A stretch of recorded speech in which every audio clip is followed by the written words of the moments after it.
It's Firebird update time again. Insert the eagle screech. Guys, I want you to take a look at this car. It looks terrible, right?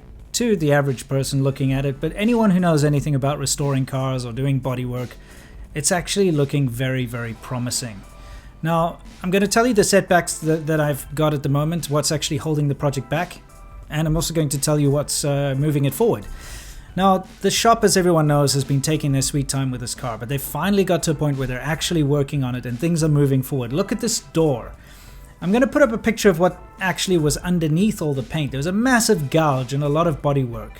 You can also see that the bottom part of the rear quarter panel here has actually been repaired. Of course, this is only the first layer of primer and filler and all that. There's going to be multiple ones to smooth it out, so don't worry, it's getting there. But this rear quarter panel is looking great, except for this other area that's been uncovered, which will be cut out and replaced too. So I mean, I'm actually very happy because the fact of the matter is, okay, over there you can see my brand new tank and all my new exhaust that I've put in. I do have new shocks waiting for me to put them in when I get the car back from the body shop, which if I ever do.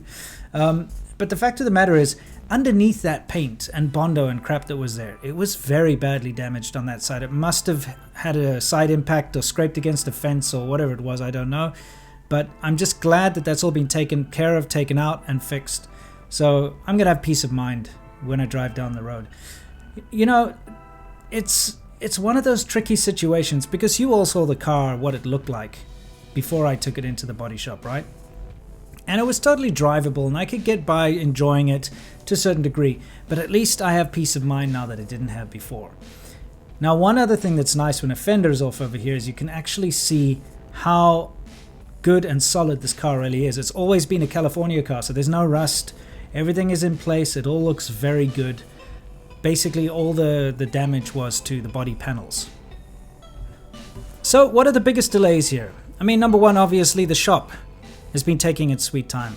They told me it would take 2 months to complete, but they only started to work on the car after it being sitting there for 2 months. I gotta admit, I was very unhappy, but my attitude has changed now that they've actually started to work on the car because, you know, they are very competent and the work they're doing is good. I can see that it's going to be a good result. And, so I'm just going to let that be water under the bridge and we're going to continue on forward. The next little delay was the hinges are completely shot. Now, when I dropped the car off originally, I dropped off a hinge rebuild kit with the car, which basically just has bushings and things. But that's actually not going to cut it. These hinges are really tired and worn out. So I've ordered new hinges.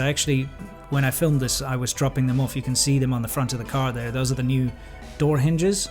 I mean, I've got new hood hinges and stuff I supplied with the car when I dropped it off. I've got a lot of new parts sitting at their shop waiting to be put on this car. Anyway, so I got the door hinges, and of course the big elephant in the room is the missing fender. You know, the original fender was just too badly damaged. It had been welded together badly. Someone had pretty much just welded some random sheet metal and stuff in there to try and make it look sort of like it should. Anyway, I ordered a brand new one from Classic Industries. It arrived damaged, and the return process is very long. I'm probably going to make a video explaining just how crappy their customer service is because I'm very unhappy with the way things are going. It was a very expensive part and expensive to ship.